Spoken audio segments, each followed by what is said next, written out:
ایرانی army chief نے متنبع کیا ہے کہ تہران پر اسرائیلی حملوں کا ذمہ دار امریکہ ہے۔ کسی بھی نئی جارحیت کا فوری جواب دیا جائے گا۔ میجر جنرل امیر حاتمی نے بتایا کہ اسرائیل نے ایران پر حملہ اس وقت کیا جب ثالث ممالک کے ذریعے ڈیل پر بات چیت جاری تھی۔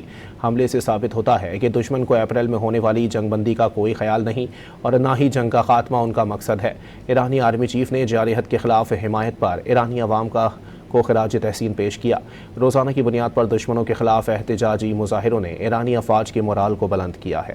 ایرانی آرمی چیف نے متنبع کیا ہے کہ تہران پر اسرائیلی حملوں کا ذمہ دار امریکہ ہے۔ کسی بھی نئی جارحیت کا فوری جواب دیا جائے گا۔